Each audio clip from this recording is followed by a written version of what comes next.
Aí começou. Então, bom dia de novo. A gente vai ter hoje o coletivo Amarelinha, com mediação da professora Tamine.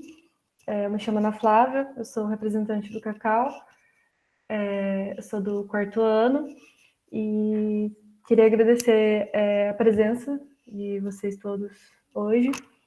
Eu acho que vai ser um momento muito incrível. E a gente ficou muito feliz que vocês aceitaram o nosso convite.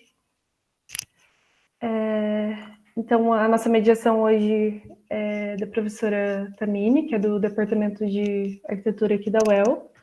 Então, eu vou passar a palavra para ela. Obrigada. Obrigada, Ana Flávia. Vocês me escutam bem? Sim? Bom dia a todas, todos, todes. Eu agradeço demais o convite, é sempre muito bom retornar à UEL. Eu não estou mais na UEL, Ana. Hoje estou professora aqui do curso de Arquitetura e Urbanismo da Unesp, campus Presidente Prudente. Mas eu fiquei muito feliz com o convite, é muito bom reencontrar todo mundo. Hoje, reencontrar a Natália Ranga Topete, professora Milena, pessoas muito queridas. Bom, acho que cabe aqui fazer uma rápida apresentação, né, para quem não me conhece. Eu sou arquiteta urbanista e mestre em metodologia de projeto pela UEL, pela Universidade Estadual de Londrina. Quem orientou meu mestrado foi a professora Milena.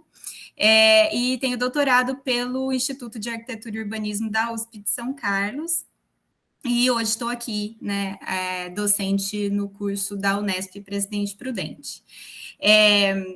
Acho que é isso. Eu vou introduzir um pouco aqui das convidadas que estão representando o observatório, para a gente, sem delongas, né, começar a discussão, e aí depois a gente retoma para fazer um debate, né, em cima da apresentação. Bom, as convidadas de hoje, né, representam o Observatório Amarelinha, e vão apresentar uma palestra intitulada Entre Arquiteturas, Cidades e Feminismos. O Observatório Amarelinha pretende fazer hoje um debate dedicado a discutir o papel e as relações entre arquitetura, mulher e cidade, levantando o debate sobre a prática e a pesquisa em arquitetura e urbanismo, avivando o debate de gênero e suas muitas possibilidades ainda na formação de novas pesquisadoras, mostrando caminhos, abordagens, percursos e bibliografias. Esse observatório, ele faz parte do grupo de pesquisa de estudos feministas em arquitetura e urbanismo da Universidade de Brasília, e é um observatório de estudos feministas em arquitetura e urbanismo que, além da pesquisa, também possui um caráter lúdico, propondo um lugar plural para as mulheres e suas resistências. A trajetória das pesquisadoras, né, e dessas pesquisas feministas está muito conectada com os eventos da sociedade, com as suas demandas e lutas. Toda a movimentação política dos últimos anos as fez entender que era imperativo compreender o contexto que a cercava, bem como suas histórias e contá-las sobre um novo ponto de vista, o feminino. O Observatório Amarelinha, desde então, busca difundir o conhecimento com as perspectivas de pesquisa e diálogos que vão proporcionar nos estudos sobre feminismo e gênero no campo da arquitetura e do urbanismo. O observatório está aqui representado hoje, então, pelas pesquisadoras Júlia Bianchi, que é graduanda do curso de Arquitetura e Urbanismo da Universidade de Brasília, pela Ana Elisa Carnaúba, também graduanda em Arquitetura e Urbanismo pela Universidade de Brasília, e pela Sara Zampronha, que é arquiteta e urbanista, formada pela Universidade de Brasília e mestranda na mesma instituição. Então, a gente acho que já pode dar início, eu vou passar a palavra para elas, e na sequência a gente inicia uma discussão, tá bom? Obrigada imensamente pela presença do observatório aqui, e vocês estão com a palavra, meninas, obrigada. Olá, gente, bom dia. Eu sou a Ana Elisa Carnaúba, sou do Observatório. A gente que agradece. A Juju já deve estar chegando, ela teve contratempo, mas ela mandou mensagem e falou: segura as pontas aí que eu tô chegando. E eu tô segurando as pontas. Bom, como a apresentação da Tamine, ela representou muito bem, falou muito bem sobre a gente. A gente tem um grupo aqui de pesquisas na UNB, que ele vem de uma sequência de outros grupos feministas da Universidade de Brasília. Eu vou apresentar para vocês mais ou menos. A gente fala que somos... a gente vem das nossas ancestrais, se vocês conhecem as Arquitetas Invisíveis, elas que começaram lá atrás. E as meninas são incríveis, elas saem da universidade, mas elas voltam, elas sempre ficam nessas idas e vindas, assim, porque ninguém consegue sair 100%, né? Todo mundo tem suas conexões. E elas fizeram um trabalho tão lindo lá atrás que ele resultou em outros megas trabalhos que tem até hoje na Universidade de Brasília. Eu vou compartilhar aqui, a gente fez uma breve apresentação para vocês. Ok.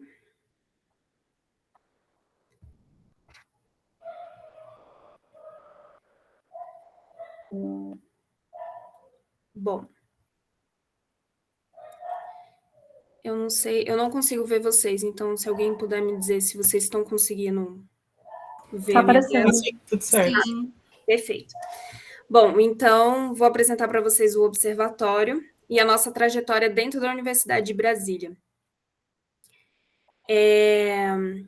A gente começa, tudo inicia ali em 2015, nem eu estava na universidade, com a Luísa Dias, a Alissa Volpini, a Lara e a Larissa, e a nossa professora, que nos representa muito bem, a Maribel.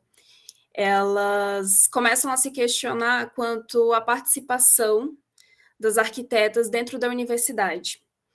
Bom, como eu já disse, a gente é da Universidade de Brasília. Quando a gente está dentro de Brasília, a gente escuta muito, antes mesmo de entrar na faculdade, a gente escuta muito sobre Oscar Niemeyer e Lúcio Costa. É tipo, aqueles, onde você anda, o que representa a arquitetura para você é sempre o Niemeyer. E esse questionamento vem diante da nossa própria bibliografia dentro da universidade, dentro das nossas próprias pesquisas. Elas começam a se questionar, a gente tem várias referências masculinas, e onde estavam essas mulheres? Se a gente tem, por exemplo, Lina Bobardi, se a gente tem Zaha Hadid, por que a gente não fala sobre elas? Então, elas começam esse mapeamento sobre essas mulheres que participam não só da construção da América Latina em si, mas do mundo todo, e por que a gente não fala sobre elas? E elas começam a fazer esse mapeamento sobre essas mulheres que fazem parte da história da arquitetura. Inclusive, elas fizeram uma palestra no TED Talks, depois, se vocês quiserem ver no YouTube, muito lindas, maravilhosas. E foi com esse questionamento que tudo iniciou. A gente teve essa explosão ali em 2014 para 2015, dessa explosão feminista dentro da universidade, que resultou nessas outras novelas da FAO e atualmente no Observatório Amarelinha. Eu vou mostrar elas, que elas são as que fundaram todo esse movimento dentro da UNB. A Luísa, que ela até hoje ela está dentro da própria pesquisa, assim, ela vai e volta várias vezes, ela já é formada, e ela que fundou ali, ela sempre volta e ela publica com a gente, e a gente publicou agora um livro do Observatório com todas as pesquisas reunidas. A gente tem um QR Code que eu vou passar para vocês depois, para vocês terem acesso sobre essas pesquisas. Então, elas são as nossas ancestrais, elas que começaram lá atrás, e depois que elas plantaram, nunca mais parou, sabe? E aí a gente tem essa primeira publicação de uma aluna da FAO, que ela fala sobre a cozinha para a rua, que ela começa, de acordo com essas pesquisas feministas, ela começa a expandir de onde que estavam este movimento dentro da universidade, como que a gente pode trazer e como que a gente pode trazer para a nossa área de pesquisa. E como que a gente pode compartilhar isso, como que a gente pode ter esse lugar de debate, ter essa horizontalidade dentro da universidade, sendo que era algo pouco falado, sendo que nem todo professor foi muito receptivo quanto a isso, a conversar sobre isso. A gente sabe que é uma luta constante até hoje. A gente luta, a gente tem que lidar de frente com essas pessoas que torcem um pouco o nariz para o observatório pelas pesquisas que a gente representa, que a gente traz. E do desdobramento do Arquitetos Invisíveis, uma das pessoas que fez a gente questionar sobre, a gente estuda as arquitetas, mas como que a gente pode fazer esse desdobramento dessas pesquisas dentro da universidade? Como que a gente pode continuar? Então, a Luísa, que estava lá atrás, a Alissa Volpini também, que estavam lá atrás, falou, não, eu acho que a gente precisa de um espaço para que a gente permita que essas mulheres continuem, além da gente estudar as arquitetas que já existem, que a gente continue fazendo pesquisa, que a gente continue estudando outras mulheres, que a gente continue sendo essas mulheres que movimentam essa pesquisa. Então, o Elas da FAO, surge o Elas da FAO também. E aí, esse grupo começa a crescer muito, só que a gente precisava de um outro espaço, a gente precisava de um espaço que democratizasse ainda mais o acesso dessas mulheres dentro da universidade, democratizasse muito mais essas pesquisas para que mais mulheres fizessem pesquisa e mais mulheres tivessem acesso a publicar essas pesquisas. E aí surge o Observatório Amarelinha, que além da pesquisa, a gente tem um caráter lúdico, né? E a gente fala também que a gente é um grupo de terapia, assim, porque a gente, além de ter leituras feministas, a gente faz essas rodas de leituras e de conversas feministas em que a gente possa fazer essa troca de informações. A gente sempre também faz esse assessoramento coletivo, assim, de quando a gente está dentro da pesquisa, a gente sempre tem essa roda de conversa sobre a pesquisa de cada uma. E é muito interessante ver como o coletivo, ele funciona como um coletivo em si, sabe? Porque quando a gente está nessas rodas de conversas, a gente consegue ajudar a próxima. Por exemplo, uma começa a falar, eu tô querendo pesquisar sobre as mulheres de Brasília, e aí a outra fala, cara, eu tô no arquivo público, e no arquivo público tem uma seção lá que separa os trabalhos das mulheres por gênero na construção de Brasília, e aí tudo começa a se conectar, por isso que esse coletivo, ele é muito engraçado, porque ele por si, ele anda, sabe? O Amarelinha, ele se tornou esse grupo que ele vai se ajudando e a gente vai publicando juntas, e aí é sempre assim, quando a gente publica algo, é sempre a gente publicando pelo coletivo, sabe? E durante... Essas são as duas pesquisadoras principais, que são nossas professoras orientadoras, a Maribel Aliaga e a Carolina Pescatori. Elas são professoras da FAO-UNB. Elas que orientam... Elas falam que elas desorientam a gente, mas elas orientam muita gente. E elas que, além de participar desse coletivo, dessas rodas de leitura, dessas rodas de conversa e de direcionamento, elas que nos encaminham para a publicação, elas que nos encaminham para seminários, elas que nos encaminham para a gente poder divulgar a pesquisa, para a gente poder criar laços com outras mulheres e outras formas de pesquisa. E aí, durante a pandemia, a gente teve a cartografia do Covid, 2016, em que a gente estava num momento muito conturbado de 100% home office. E aí a gente não tinha dados específicos de como que estava acontecendo a Covid dentro do Distrito Federal. E aí a gente faz, a Júlia, esse é um trabalho muito bonito da Júlia, que ainda não chegou, mas ela vai chegar, que ela começa a fazer esse mapeamento do trajeto do vírus nas mulheres do DF. Porque a gente começa a ter uma percepção de que as cidades satélites, elas estavam com a contaminação muito alta dessas mulheres, mas essas mulheres que estavam sendo contaminadas nas cidades satélites em volta de Brasília, do Distrito Federal em si, elas eram mulheres que elas trabalhavam como empregadas domésticas, como mulheres do cuidado, como enfermeiras, e eram mulheres que elas estavam pegando ali o transporte público todo dia. Elas tinham que ter elas não podiam ficar 100% em casa. E a Júlia começa a fazer esse mapeamento da cartografia dessas mulheres que estavam sendo contaminadas durante a Covid. E aí o Amarelinha, além dele ser esse direcionamento da pesquisa, ele começa a fazer um mapeamento informativo de como que está acontecendo a pandemia dentro do Distrito Federal, como que as mulheres elas estavam sendo infectadas, por quê, como. Então, a gente gera um outro grupo de pesquisa durante uma pandemia, sim, a gente conseguiu fazer isso dentro do observatório, que é essa cartografia do Covid, que são as situações urbanas e narrativas femininas, como que estava sendo as narrativas, elas estavam sendo o recolhimento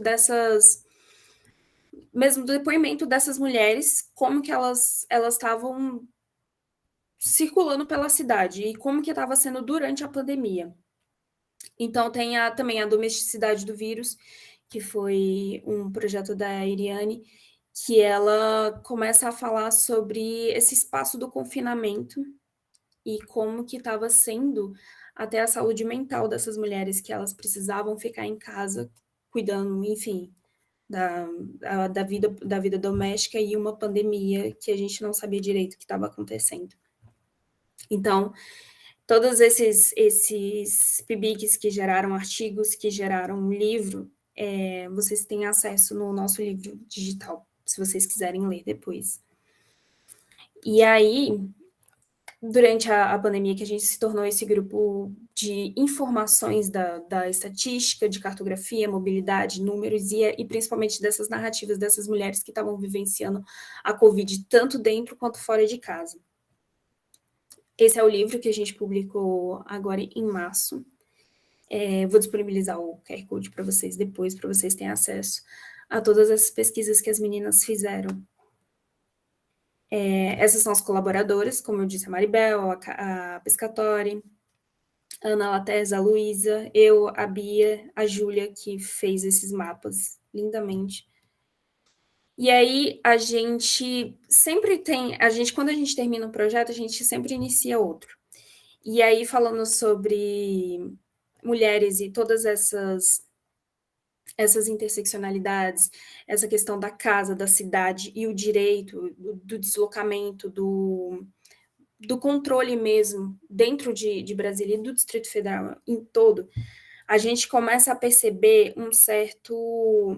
não só um certo problema da questão da mulher dentro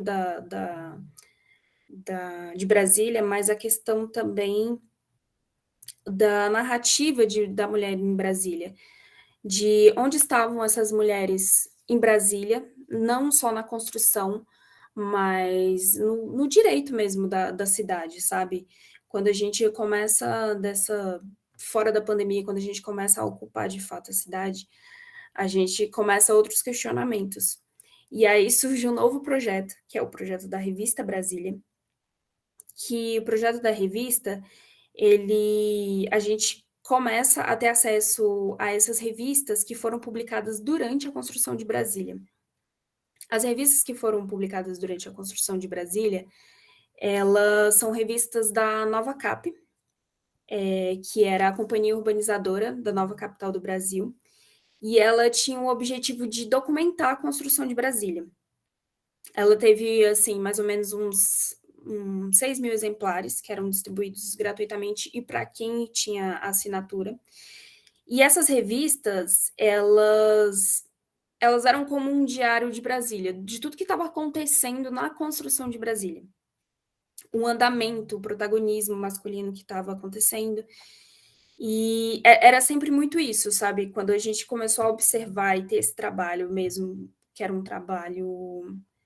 Quase que era um trabalho muito metódico, de ter que analisar essas revistas, a gente via que era mais do que o protagonismo masculino, assim, era assim, nossa, a gente está construindo uma cidade, e era sempre nome de muitos homens, muitos engenheiros, muitos arquitetos, e aí a gente começou a se questionar onde estavam as mulheres na construção de Brasília, porque a gente sabe que elas estavam aqui presentes. A gente precisava fazer essa cronologia, a gente precisava mapear essas mulheres, como que a gente poderia fazer? Porque na revista elas aparecem, mas elas aparecem sempre como um segundo plano. E aí a gente começou a mapear todas essas fotos que haviam nas revistas. Essa revista Brasília, ela foi publicada de 57 até 63, antes da ditadura militar. E aí depois ela tem uma edição especial em 65, como uma edição comemorativa, e aí são vários retratos do que já tinha sido construído em Brasília, do que já tinha sido feita. E aí, novamente, ela para de ser publicada e ela volta em 88, se não me engano. Em 88, com uma edição especial, com tudo que já tinha sido realizado, com as notícias de Brasília, de tudo que havia sido, como se diz, de tudo, realmente esse diário, de tudo que havia sido construído, do que ainda faltava, qual era o problema da urbanização de Brasília, qual era... geralmente era a revista Brasília, ela geralmente não, ela tem um olhar muito enviesado do que era a construção de Brasília, desse movimento, do que estava sendo, tipo assim, monumental, do que era muito incrível. E, na verdade, a gente tem uma outra camada da construção de Brasília, que é o déficit habitacional, que eram os acampamentos que estavam sendo ocupados e não tinha onde deixar essas pessoas, né? Essas pessoas que vieram para a construção de Brasília, elas foram cada vez mais retiradas do centro urbano da cidade. E aí essas são algumas das capas das revistas de Brasília.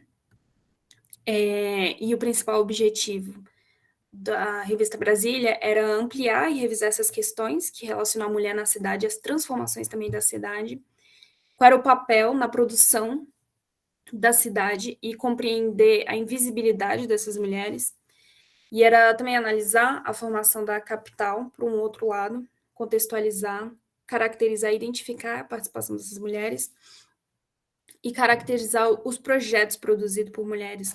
Porque eu não sei se vocês sabem, teve mulheres que participaram de alguns projetos da construção, inclusive no concurso de Brasília, da cidade, teve um projeto urbanístico que mulher, mas assim, ele não foi nem citado na revista Brasília, assim, diante de todos os projetos, assim, tem a exaltação do projeto do Lúcio Costa, mas assim, e tem dos outros projetos também, mas ela não é nem citada nesse projeto que ela concorreu.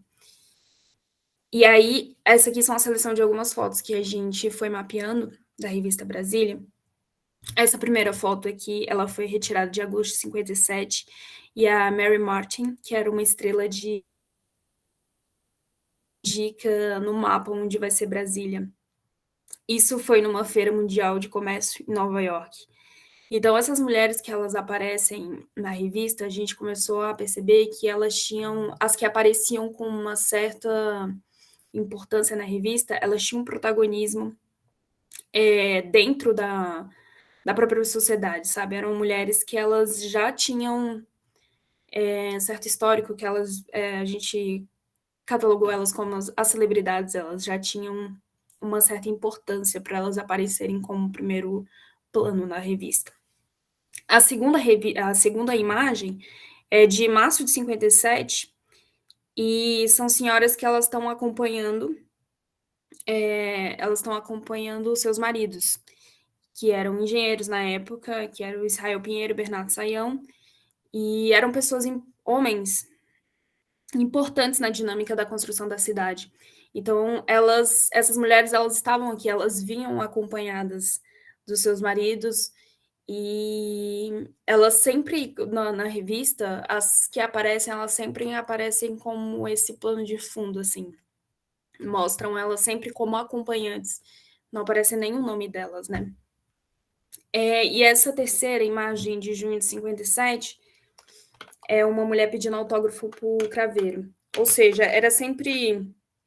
Ou a mulher ela já era uma mulher protagonista, ou ela aparece em plano de fundo, ou é uma mulher, como a gente chama de tiete, assim, né? Ela tá pedindo ali um autógrafo para um homem de importância que ele passa ali durante a construção de Brasília, e ela aparece sempre como não como um plano de fundo, mas assim de tietar mesmo, assim, de pedir um autógrafo para um homem importante que passa durante a construção de Brasília.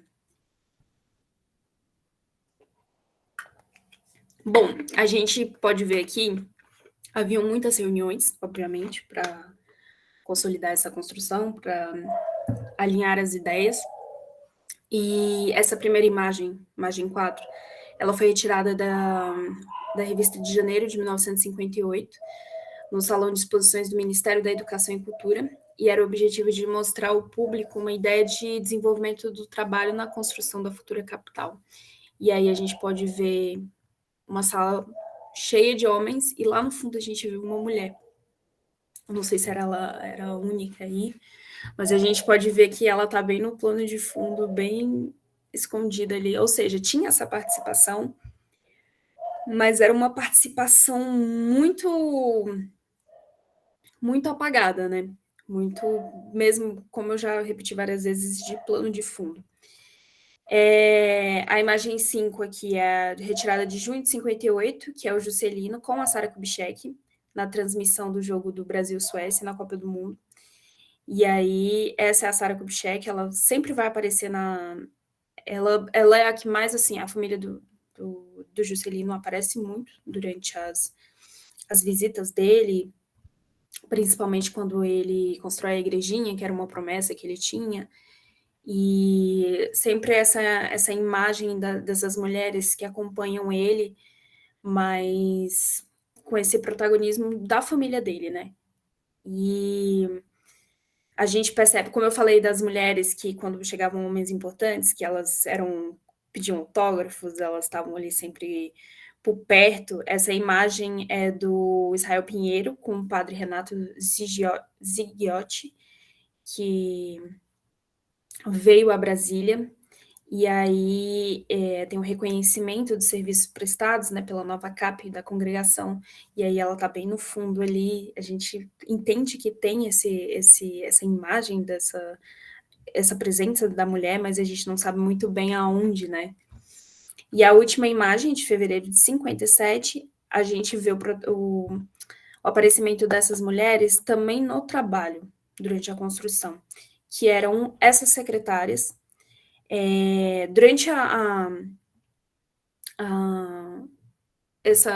essa forma da gente organizar onde estavam essas mulheres, a gente tem as professoras, tem as secretárias, tem as serventes, tem as cozinheiras. Então, a gente começa a buscar essas mulheres, não só dentro da revista, mas no arquivo público também, porque elas estavam ali no andamento da cidade, né? Esse trabalho, ele também é um trabalho que ele dá andamento da cidade. Então, a gente começou a notar essas mulheres como secretárias, trabalhando dentro de reuniões consideradas muito importantes para concretizar o andamento da cidade, e a gente percebe essas mulheres trabalhando como secretárias, essas mulheres trabalhando na limpeza, essas mulheres trabalhando como alimentação, e aí a gente começa a buscar essas mulheres no protagonismo.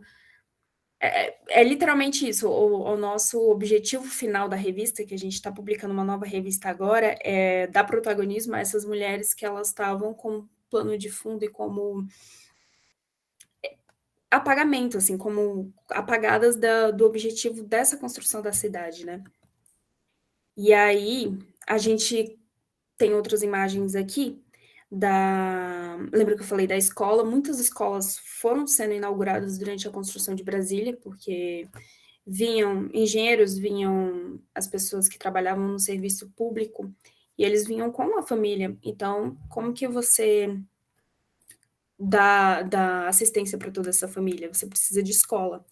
E você precisa de quê na escola? Você precisa de professora, você precisa de alimentação, você precisa de todo um funcionamento de uma escola que sempre foi destinado às mulheres, e até hoje a gente vê, né, isso ainda é uma porcentagem muito alta do trabalho da mulher, né?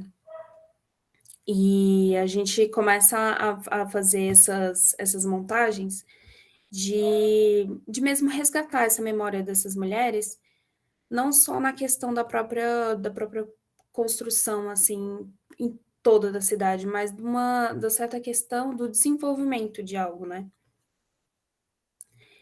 E aqui eu não consegui colocar os projetos porque eu tenho outros projetos que a gente queria conversar com vocês, era mostrar, eu não sei se a Júlia já chegou, deixa eu só... A Júlia Aqui chegou ruído 5. fica Chegou. Juju, eu queria que você falasse um pouco da cartografia, que eu acho que eu me embananei para explicar, mas eu queria também dos trabalhos do Elas da FAO sobre a casa. Eu queria muito que você explicasse, porque a Juju ela está ainda mais tempo do que eu no observatório, e Juju sabe muito. Oi, gente, bom dia. Desculpa o atraso, eu tive uma emergência médica. E achei que burocracia a gente nunca pode subestimar o tempo que leva. E aí, você quer compartilhar de novo, Ana? Acho que a Ana conseguiu, pelo que eu peguei aqui, conseguiu fazer um aparato bem geral do que a gente trabalhou, fazer pesquisa, principalmente nessa última pesquisa que nós trabalhamos, que foi a Brasília Revista, que é um resgate historiográfico mesmo, né? As mulheres, o feminino não está ali, né? É sobre olhar onde as coisas não estão mapeadas, não estão catalogadas. Então, exige um processo que ele é muito metodológico e que, durante a cartografia, que foi a pesquisa em que eu ingressei, aqui, exato. A cartografia, ela foi um projeto de pesquisa que surgiu durante a pandemia. Foi o primeiro projeto de pesquisa do Amarelinha consolidada. E aí, justamente esse quesito de onde estão os dados, como está se comportando, está, obviamente, esvaecido, né? E a gente precisa trazer esse resgate, traçar hipóteses. Então, principalmente por a gente estar num momento muito delicado, esse trabalho foi muito diferente, foi um trabalho delicado de se fazer, sensível, né? E que exigiu bastante da gente, assim, desse exercício de resgatar, não sei se a palavra é certa, mas assim, de procurar, de estar sensível a certos dados, interpretar certos dados, interpretar mapas e as estatísticas que estão ao nosso alcance. Então, o que a gente fez foi um grande rastro do vírus. O que estava acontecendo no Distrito Federal, que zonas estavam sendo afetadas e por que mulheres estavam sendo a maioria em todas as nossas RAs, que são nossas regiões administrativas.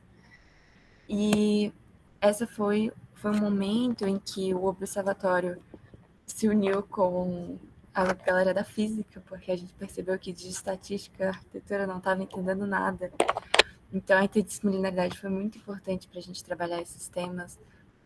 Acho que parte do grupo de pesquisa e do estudar arquitetura, estudar cidades, estudar mulheres, é a gente perceber que a gente não tem todos os conhecimentos e que a gente precisa trabalhar em redes, a gente precisa trabalhar interdisciplinaridades no geral. E nesse momento foi com a galera lá da física, a Bibi Candas também e a professora Undina, que participou, auxiliaram a gente para fazer as análises com os dados da secretaria, que muitas vezes eram dados que a gente via que estava vindo com uma subnotificação extrema, com certas censuras. Ora, a gente conseguia baixar os dados uma semana, né? A gente baixava semanalmente todos os dados da Secretaria de Saúde. E aí, ora, chegava lá e já não tem mais os dados que na semana passada tinha. Por que esses dados estão sumindo? Então, lidar com pesquisa também é fazer esse vai e vem de questionamentos, né? E enfrentar essas lacunas que acontecem. Pode passar, né? E aí, nesse trabalho, nessa grande chamada que a Maribel fez, que consolidou, assim, esse primeiro núcleo do observatório, foi justamente de iniciação científica. Como acho que a Ana já apresentou, enquanto grupo, a gente perpassa por várias pessoas trabalhando temáticas diferentes, e até a gente chegou, né, nesse núcleo rígido que somos hoje, que são as mulheres que trabalham não necessariamente na graduação, que outras já formadas, outras no mestrado, cada uma com o seu trabalho, mas todas engajadas no observatório. E nessa chamada foram os PIBICs que construíram esse núcleo, trabalhando temáticas diferentes, mas tudo dentro sobre mulheres e pandemia. No próximo, esses foram os temas que a gente abordou. Então, enquanto temática, a gente precisava falar sobre as inseguranças urbanas, sobre onde que estavam os números, sobre as questões de mobilidade, porque a gente começou a ver que estava muito ligado às tramas territoriais de mobilidade, às estatísticas, às cartografias, e por fim, que foi o que eu trabalhei, foram as narrativas. Quem são as mulheres, qual é a opinião delas, qual que é o sentimento delas nesse momento. Então, a gente lidar com esse universo tão sensível, assim, é sensível porque as temáticas são sensíveis, ainda mais na pandemia. A gente sentiu que a gente precisava trabalhar esse universo corpóreo, né? E a gente trouxe as narrativas. E aí, acho que, passando, a gente já entra... a gente chega, né, no nosso... Culminou, né? Tudo isso culmina do nosso livro, que foi lançado recentemente, que acho que a Ana já orientou. O QR Code, ele leva para o site da UNB, onde tem um repositório, e convido a todos a conhecer. Foi uma grande conquista, porque você conseguir reunir trabalhos multidisciplinares, trabalhos de ensaio, trabalhos de PIBIC, que o pessoal nem coloca tanta fé, né? Trabalhos de PIBIC, graduandas, em uma coletânea que fala sobre mulheres. Foi muito importante para a gente. E ele está disponível aqui em Brasília, no físico, lá no Conselho de Arquitetura e Urbanismo do Distrito Federal, mas também tem o formato online. E tudo isso, todos esses trabalhos, tanto que vocês foram olhar o livro, tem trabalhos lá de 2016, trabalhos que saíram agora em 2022. Então, foi uma grande coletânea de ensaios e textos sobre mulher e arquitetura e cidade. E, enfim, hoje somos esse núcleo que trabalha ativamente dentro do observatório, apagando incêndios e correndo, né, para um lado e para o outro, tentando estudar um pouquinho mais sobre mulheres e como tudo isso atua dentro do espaço. E aí, gente, antes de passar para os projetos, eu vou apresentar para vocês alguns dos projetos de orientação da professora Maribel, que tiveram a temática da mulher e são projetos que a gente usa de referência até hoje. Eu queria passar para vocês o Mente, que é aquela dinâmicazinha. Então, eu vou compartilhar aqui. Não sei se vocês conseguem ver.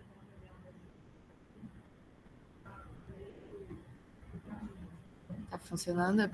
O Mente é essa plataforma, mente.com, que vocês podem lá digitar esse númerozinho, 1329, tá no chat. Vou acessar pelo QR Code e responder uma perguntinha antes da gente passar para os projetos em si, discutir um pouquinho mais de arquitetura e projeto.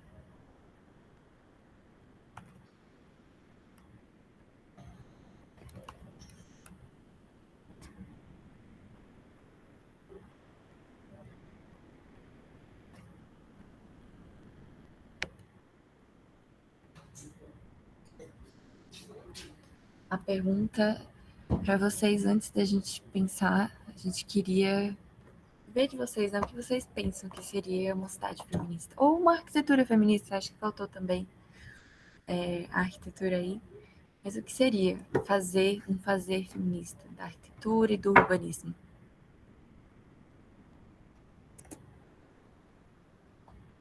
Podem responder, gente, nada muito sério, assim, nada das respostas não precisam Ai, já temos uma resposta. Nada muito sério, não, né? Pra gente puxar a discussão. Então, vamos deixar uns minutinhos para vocês responderem. Já temos aqui uma cidade segura para toda e qualquer pessoa, uma cidade igualitária, democrática, que seja acolhedora e mulheres não sintam medo. Essa é uma questão muito importante. A cidade que traga segurança e bem-estar igual para todos, protagonismo das mulheres no espaço de participação, uma cidade que acolhe. Muitas palavras se repetem, né? A gente vê a segurança, o medo, o acolhimento, a inclusividade, espaços que promovam a igualdade, onde a independência do gênero haja segurança, onde independente do gênero haja segurança, essencial. Espaços públicos seguros, exclusivos, cidade acessível, cidade para todos, uma cidade mais gerida e desenhada por mulheres. Isso é muito sensacional. A gente cada vez mais consegue perceber que a gente precisa ter mulheres que compram essa pauta, né, em espaços de gestão. A gente precisa. Essa é uma etapa muito importante da luta, né, como um todo. E para a arquitetura e urbanismo, que tem um aspecto prático gigantesco, né, acho que é essencial que a gente consiga construir espaços cada vez mais de gestão com mulheres, com pessoas que compram essa luta também, né? Que mais nós temos aqui? Uma cidade que dê visibilidade para todos igualmente, uma cidade onde o urbano permite as mesmas possibilidades de transporte e vivência para todos, sem impedimentos de qualquer direito. Sensacional. Acho que, como a Maribel dizia, que maior utopia do que sonhar com uma cidade igualitária, né? Então, o que mais? Que se importa com a segurança e com os percursos feitos para facilitar a rotina de mulheres que geralmente estão sobrecarregadas. Isso é sensacional também, assim, essa percepção, escancarar, né, essa realidade de que cada vez mais não, eu espero que não, mas assim, mulheres, elas assumem diferentes atividades, né?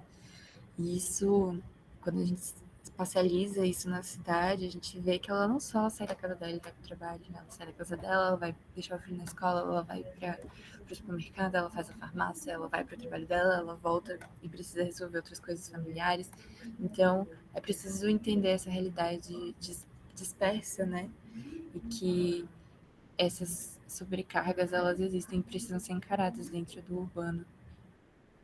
E, por fim, uma cidade para que todos possam ter segurança, em equilíbrio de gênero, visibilidade nas conquistas e ideias.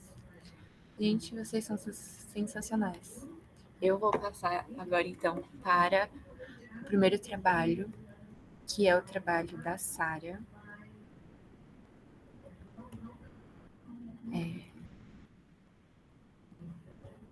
Vocês não conseguem ver o trabalho da Sara? Você consegue me confirmar, né? Ainda não. Ainda não, amiga. Ainda tá no mente.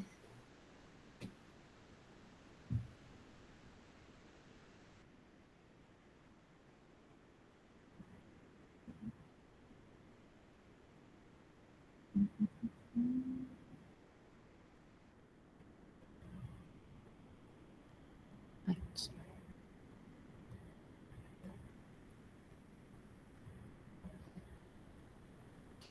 Veio? Vocês veem? Deu certo? Agora sim, amiga. Certinho. Então, gente, vou apresentar para vocês um dos projetos, que foi o projeto da Sara Zancani, que é uma proposta de revisão dos planos diretores para a capital. E esse realmente. Júlia, acho que aconteceu alguma coisa com o seu microfone. Dá uma mexidinha nele, ele ficou com o som abafado. Não sei se é só para mim. Não, aqui tá abafado também. O meu microfone tá bem ruim, tá várias Agora pessoas melhorou. fazendo isso. Agora melhorou, amiga. Melhorou? Deixa eu ver se eu tenho outro. Acho que eu só tô com esse, gente. Vou falar um pouquinho mais alto. Tá ótimo, obrigada. Então, esse é o trabalho da Sara. Me dei a liberdade de pegar o trabalho inteiro, o caderno inteiro dela, que acho que isso precisa servir de referência. E a Sara, ela vem de uma inquietação que cutuca o planejamento urbano, que é muito interessante, porque é uma fase do urbanismo que muitas vezes a gente não pensa, não insere as pautas de gênero, mas que ela vem começando por um mapeamento de que todos comentaram lá no nosso mente, que é o mapeamento da segurança. Então, a Sara, vou passar um pouquinho, ela começa esse projeto com a temática das mulheres nos trilhos. Aqui em Brasília a gente tem uma rede de transporte público um tanto limitada, porém a Sara traz esse recorte quando ela começa a perceber que as violência de gênero, vamos dizer assim, ela destaca no mapa regiões justamente que são regadas pelo transporte metroviário de Brasília. Então, ela lança um questionário amplo, né, aberto às mulheres de toda a capital, perguntando sobre essa percepção no transporte público. E aí que inicia o trabalho dela, que foi o Mulheres nos Trilhos. Aqui no cantinho a gente consegue ver algumas das estatísticas que ela levantou, mas justamente essa área do mapa que vocês veem nada é justamente as áreas que são regadas os trechos do transporte do metrô. Então, ela passa a visualizar como que são esses espaços, tanto dentro do plano piloto, com a nossa rodoviária, que é um grande centro metropolitano em que toda a capital se reúne,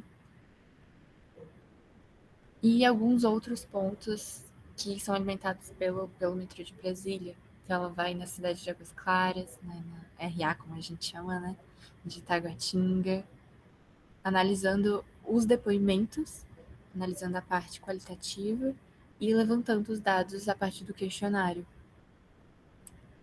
E aí, a partir disso, ela começa a traçar um panorama dos documentos, dos documentos de diretrizes do planejamento urbano. Então, ela vai começar a analisar sobre como esses documentos estavam inserindo essas pautas que a gente considera tão importante. Então, uma das coisas que acho que ela sempre comenta, que ela estaria aqui para comentar, é sobre, por exemplo, a questão das creches. Como as creches são introduzidas dentro do planejamento e como isso reflete na vida das mulheres diariamente. Aquela história que também foi comentada na nossa mente. A mulher tem uma rotina muito sobrecarregada e que necessita de diferentes pontos na cidade, né? Que ela passa por diferentes pontos e a creche está num ponto muito crucial disso. Então, são vários pontos de planejamento, do plano diretor, do plano de tombamento, que é o PPCUB, a própria LUOS, que é a Lei de Uso e Ocupação do Solo.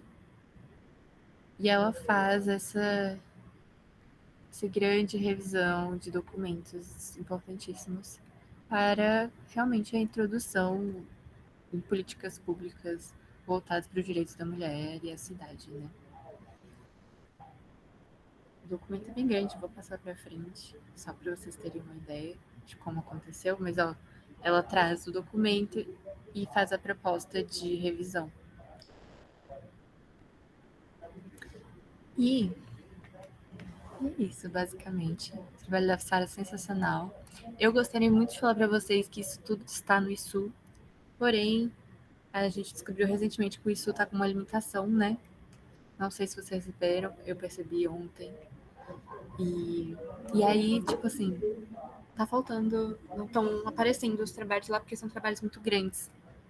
Então, a gente vai tentar achar outro jeito de disponibilizar esses trabalhos. Que acho que é muito importante a gente ver referências, né? Ter referências de outros trabalhos. E Vou passar para o próximo. Perdi.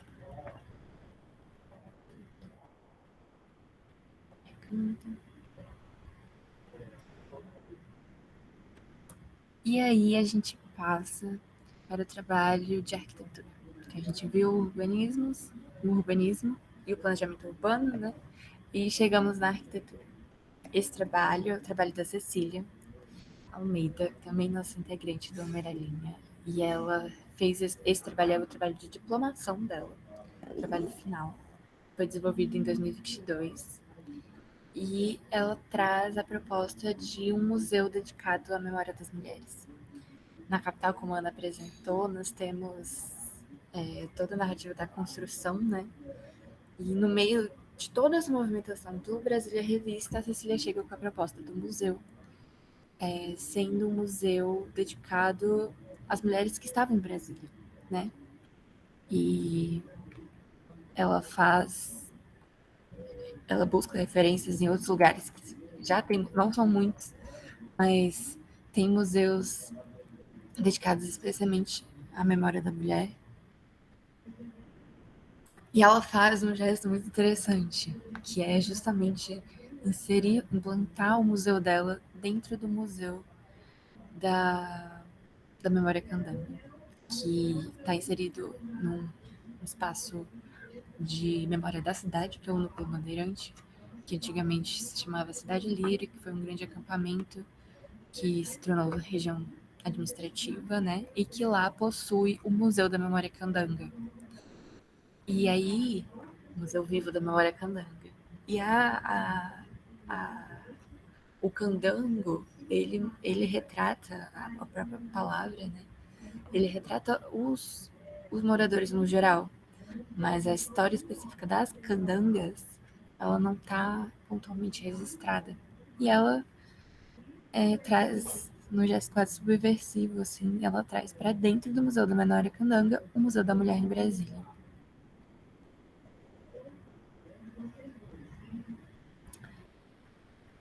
Todas as análises que uma boa diplomação pede. E aí ela chega no projeto. O projeto, ele tem ele é pensado desde o seu programa, né? Todo o esquema de organização, pensando justamente em espaços que acolhem, mas que reconta essa memória de uma maneira muito acolhedora mesmo, que os espaços possam ser ocupados como um todo, de maneira segura. E ela começa a trazer equipamentos lá dentro, e eu vou contar que eu achei sensacional, que eu acho que é muito especial, que é justamente ela constrói espaços dedicados especialmente para a construção da memória oral. Então, eu não tenho certeza se é essa sala segura que ela retrata aqui. Talvez, deixa eu ver se tem mais um. Acho que e tem dois, né? Acho que é a sala segura e o espaço contador de memórias, que é esse espaço 5, que são espaços dedicados ao recolhimento da memória oral. Então, a pessoa, a gente sabe que a memória, principalmente, ela é contada por mulheres, ela é passada através da palavra contada, palavra falada. Isso não está registrado. E ela traz um ponto de registro dessa memória com essas cabines em que a pessoa pode ir lá e contar a sua história. Isso vai ser registrado, arquivado, enquanto parte da composição dessa museologia da mulher em Brasília. Ela faz uma curadoria sensacional de mulheres artistas brasilienses na parte de exposição e faz um equipamento sensacional. E é isso. Mais um exemplo, que algumas imagenzinhas. E a sugestão de curadoria que ela faz com vários artistas da região, uma ótima forma de visibilidade, de criar vínculos.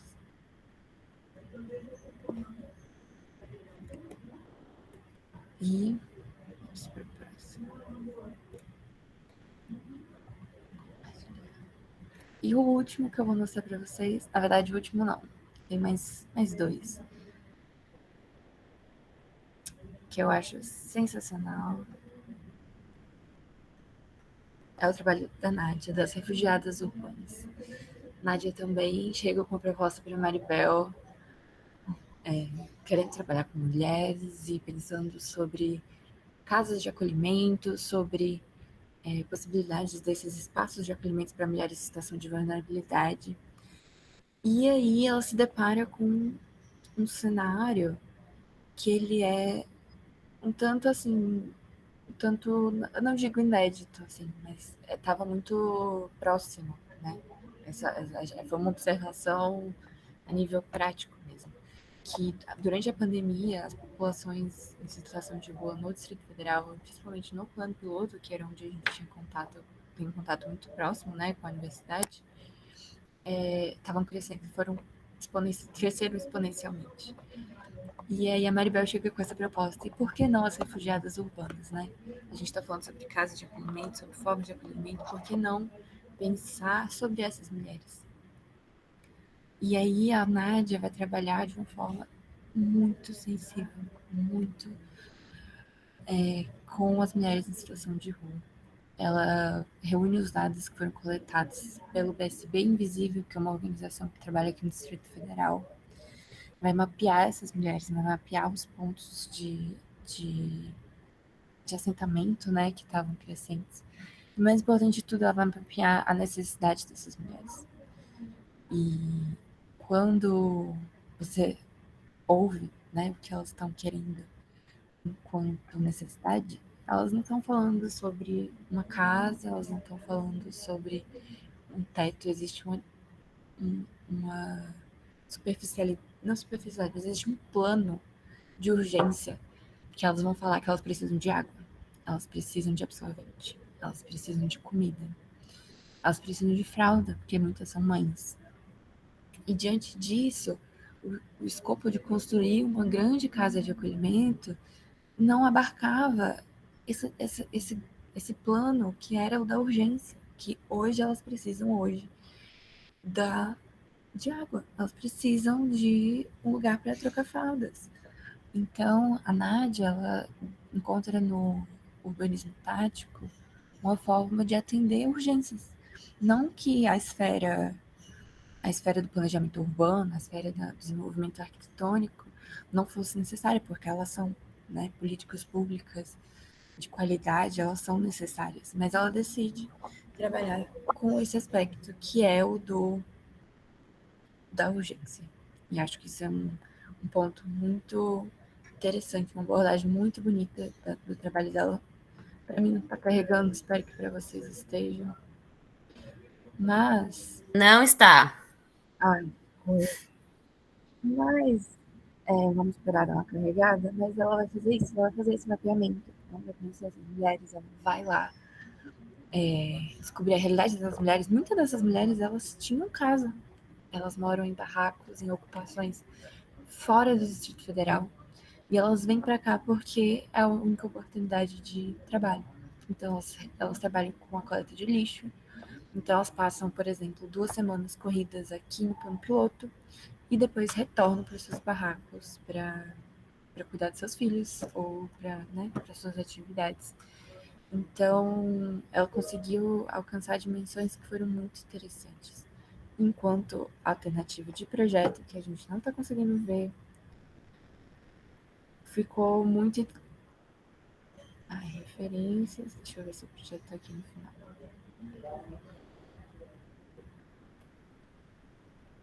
Todos os depoimentos. O projeto foi justamente trabalhar o urbanismo tático, trabalhar adaptações de acordo com as necessidades que foram mapeadas da boca delas, que as mulheres falavam sobre a água, sobre o banheiro, sobre a necessidade do carrinho para levar os reciclados, e trabalhando nessa dimensão corpórea mesmo, da urgência, que elas... Então, a Nádia trabalha com adaptações, de equipamentos que elas já usam, como a bicicleta, como o carrinho de compras, o ônibus. Ela trabalha com a proposta de um ônibus escolar para as crianças conseguirem acessar. Então, tudo isso, né, foi o projeto da Nádia se centrando sobre as refugiadas urbanas. Uma pena não estar carregando, mas sigamos, né, para a gente não se estender tanto. E por fim, eu quero mostrar para vocês um trabalho que já é mais antigo, mas que também é sensacional. Um trabalho de uma sensibilidade surreal e que vem das orientações lá atrás da professora Maribel. É o trabalho que chama Escolha, que foi dedicado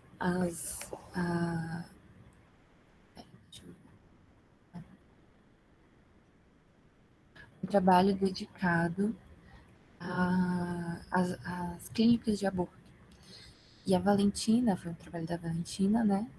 Ela começa a mapear não só a situação geral, estatística, né?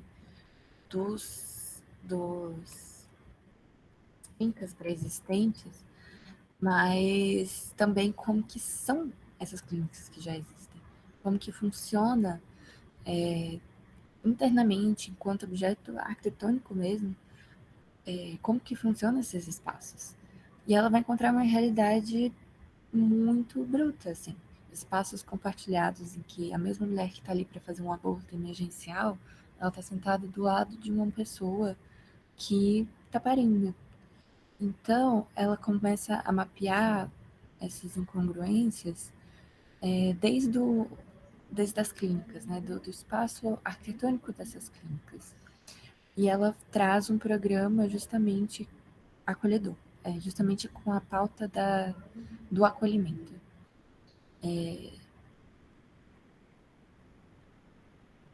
Então, ela vai em uma das clínicas que são autorizadas aqui no Distrito Federal, mapeia esse espaço e começa a fazer as intervenções justamente pensando em espaços que respeitam a integridade da mulher, que respeitam a segurança,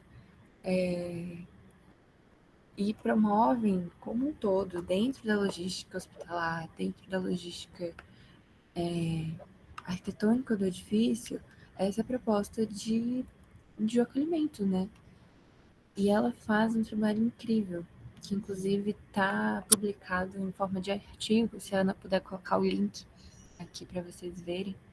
Elas escreveram muito sobre as duas professoras, né, Carolina e a Maribel e a Valentina, escreveram sobre esse processo, que não foi um processo fácil, não foi um processo que acolheu, assim, que teve a ideia acolhida pelas bancas examinadoras de princípio, mas que foi muito importante, justamente para pontuar não só as incongruências que existiam na prática, mas também sobre esse espaço sobre espaços que precisam de intervenção e que essa intervenção precisa ser, sim, acolhedora e simpática a situações de vulnerabilidade e todas essas pautas.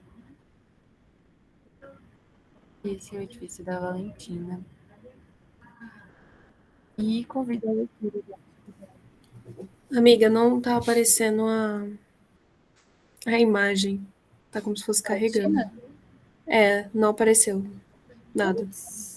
Eu passei ele inteiro, gente. Aí. Foi? Agora começou a Foi eu que aparecer. fiz errado. Então, Isso. eu tô falando tudo isso sem o trabalho, mas deixa eu ir passando só para vocês terem uma ideia de como foi o trabalho dela, né? E eu acho que tem uma dimensão muito interessante sobre todos esses trabalhos. Todos esses trabalhos têm um desenvolvimento que ele é horizontal. Ninguém está ali recolhendo informações e impondo um projeto como se aquilo fosse uma realidade, sabe?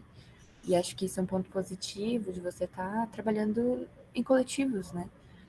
Justamente a gente trabalhar esses aspectos horizontais, né? São muito importantes. E essa sensibilidade transparece no projeto, que é um aspecto essencial. Então, esse é o trabalho da Valentina.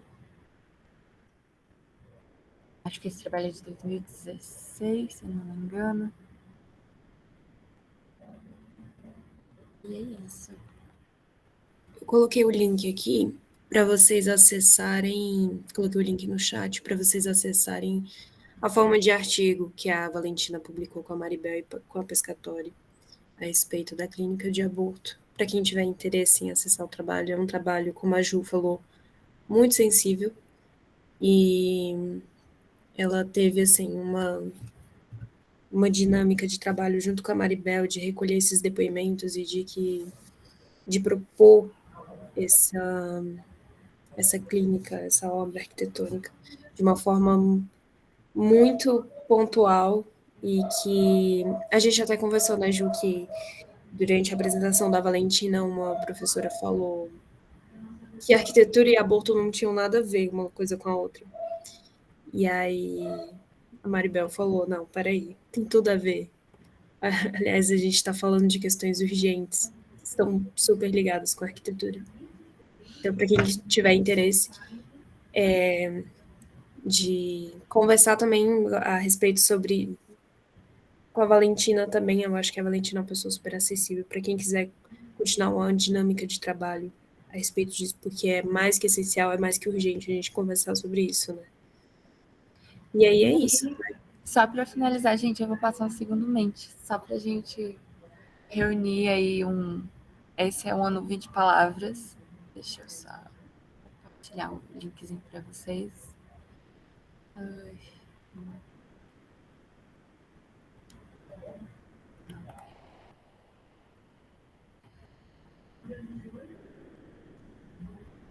Muitas guias abertas. Deus é Pai. Só um minutinho, gente.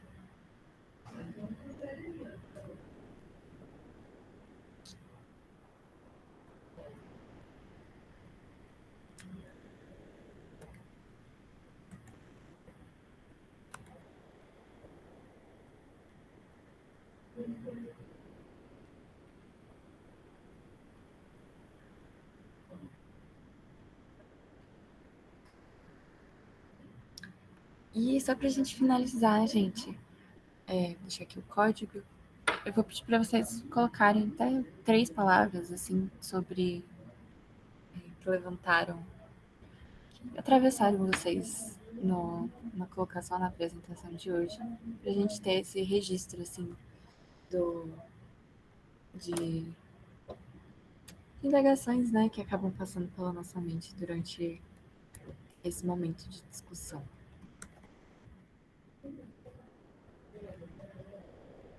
Fique à vontade, cada um, acho que pode responder, pode colocar mais de uma palavra, acho que são até 3.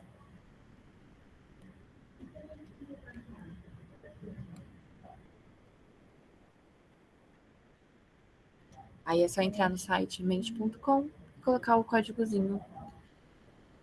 Vou colocar no chat também. Ah, tem um link.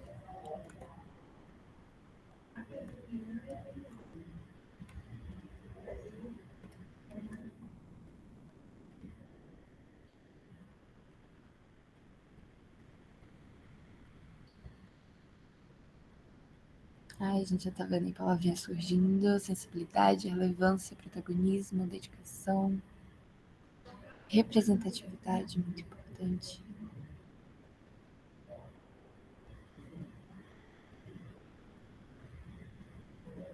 Relevância, luta, local de fala. Vou dar uns minutinhos para vocês aloprarem aí as palavrinhas.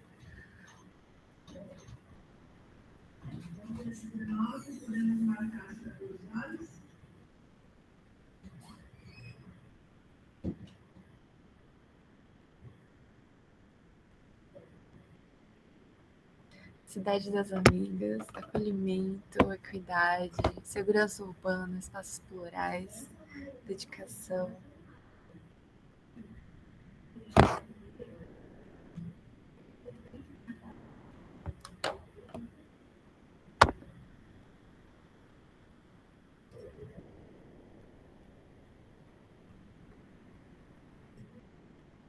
resistência.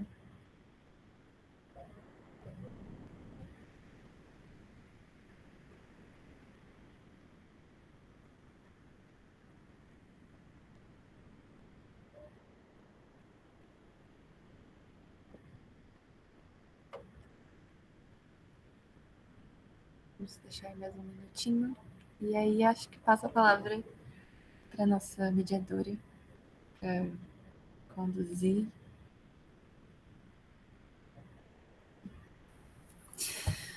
Muito obrigada, meninas, Júlia, Ana Elisa, pela apresentação.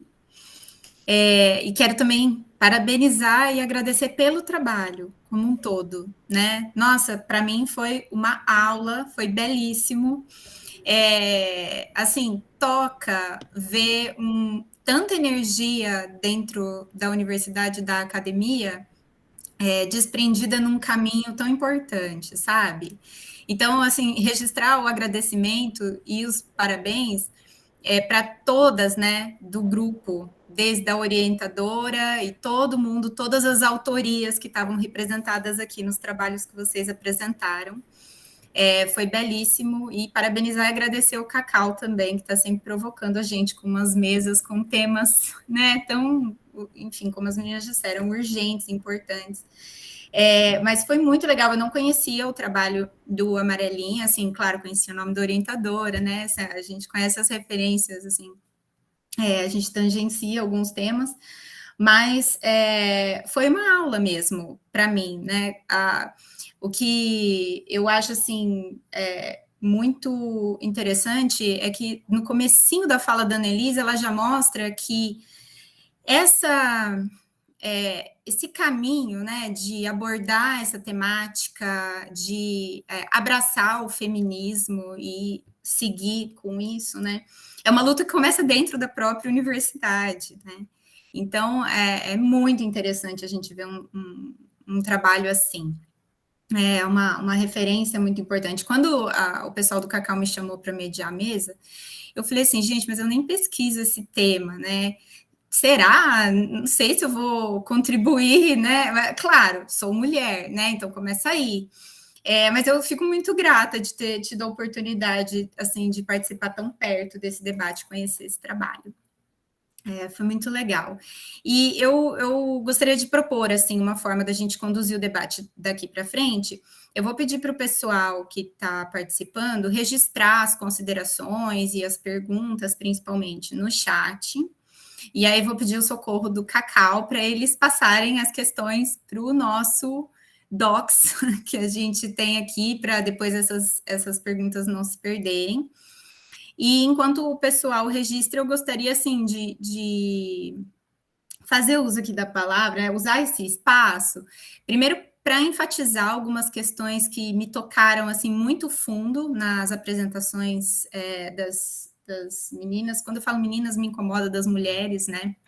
Eu, de uns tempos para cá, venho ficando incomodada de ser chamada de menina também. Então, das mulheres aqui que apresentaram, representando o observatório, e aproveitar e dividir algumas questões que são minhas, né, mas para a gente tentar agregar no debate, porque eu acho que as questões que eu estava refletindo antes, né, de ouvir a fala delas, elas aparecem tanto nas entrelinhas, né, porque as coisas estão, de fato, todas costuradas quando a gente está nessa temática, né.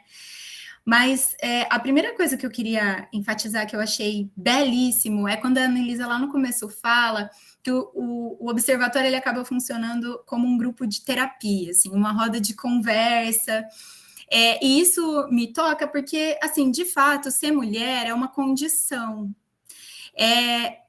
Não adianta falar, eu fico super feliz, estou vendo colegas, ex-alunos, etc., né, o Tiago, que a gente está toda semana aí debatendo temas também sensíveis, né, eu fico muito feliz, mas eu sei que eles nunca entenderão o que é ser mulher nessa sociedade, né, na sociedade capitalista, na sociedade brasileira, e é o que eu estava dizendo um dia para o meu marido, né, assim, eu aqui estou a pé, imprudente, e a gente sempre ouve, né, quando for voltar à noite, cuidado, não leve o computador, cuidado com o celular, e não sei o quê. E é o que eu falo para ele, eu falo assim, ser mulher é simplesmente andar à noite na rua e nem lembrar que você está com o computador nas costas, porque a sua única preocupação é o estupro. E assim, homem nenhum, estou colocando o homem, né, o cis e tudo mais, né, não vou entrar em outras questões, que claro que tem homens que também enfrentam esse tipo de violência, né, mas é isso, sabe, são camadas de violência que elas não estão evidentes. E elas não estão evidentes porque uma grande arma do patriarcado é a invisibilidade. É isso, as mulheres não têm voz. E aí que o trabalho delas escancara isso de um jeito, né, mostrando que na arquitetura, na construção de Brasília, em tantos outros espaços, né, no debate sobre a Covid, na discussão sobre aborto, etc., as vozes das mulheres não são ouvidas, elas não estão registradas, elas não estão anotadas, elas não são acessíveis. E essa invisibilidade é uma grande arma, e é por isso que eu vejo que o observatório ele tem uma posição política muito importante, né? Tem gente que fala que os estudos acadêmicos não podem ter posição. Claro que tem, né? E tem uma posição política claríssima, né? Primeiro, criando esse espaço dentro da universidade, e como ela descreve, eu achei muito legal a forma como ela descreveu, né, sobre as parcerias, a ajuda mútua, a divisão, né, o compartilhamento, a socialização dos dados, do acesso à informação, etc., como esse espaço que é criado, antes mesmo de falar dos temas das pesquisas, mas como esse espaço que o observatório cria, ele já vai na contramão, no sentido que ele coloca as mulheres num espaço de ajuda mútua e não de competição, que eu acho que é uma segunda arma importantíssima do patriarcado, né? Que é colocar as mulheres sempre para competir umas com as outras, né? Nessa corrida insana, né? Para tentar alcançar alguma coisa numa sociedade que passa um rolo compressor sobre as mulheres. Então, essa é a primeira coisa que eu queria destacar da fala delas. Assim, existe um espaço criado, né, que está além da escolha das temáticas. E a outra questão é a questão da visibilidade, né? Então, seja no mapeamento da Covid, no trabalho da revista, fantástico, identificando as mulheres, né? Como é difícil encontrar as mulheres, identificar, você tem que dar um zoom para ver quem é a mulher, ela não está descrita na legenda, etc. Então, esse trabalho também de dar visibilidade me toca demais, assim. E aí, até já vou deixar um gancho, depois se a Júlia tiver tempo de comentar um pouco mais sobre as narrativas, né? Porque essa questão, né, ouvir as mulheres, e o quanto esses trabalhos, e daí a Júlia fecha falando isso também, que pelo que eu entendo, é um posicionamento do grupo, né, do observatório, que é de ouvir, né, e não de partir só da nossa leitura, da nossa visão, da nossa experiência, mas de abrir o espaço da escuta para mulheres que estão em outras condições, porque para mim é isso, essa luta, ela é feita de camadas, e isso me toca bastante, porque eu fico tentando me colocar, né, qual é o meu lugar de fala? Eu sou branca, né, cisgênero, heterossexual, tenho um corpo padrão, tenho pós-graduação completa. Então, assim, a minha história, por mais que eu enfrente muitas questões, né, do patriarcado no meu cotidiano, pode colocar no chat, Tiago, mas depois a gente pode abrir também, aí a gente vê como fica melhor.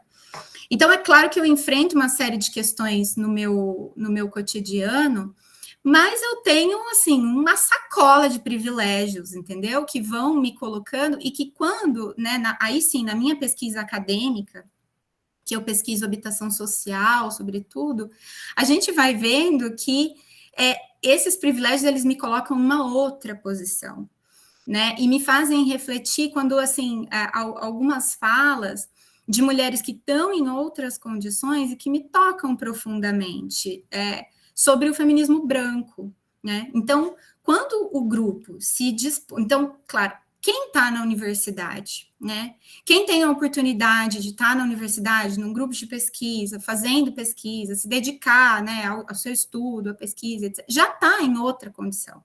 Então, a gente, claro, tem que ter clareza, né, de que são camadas, o patriarcado, ele opera dessa forma, é uma relação de poder, né, e o que me dói demais é entender que, muitas vezes, nós somos canais de reprodução desse sistema de poder.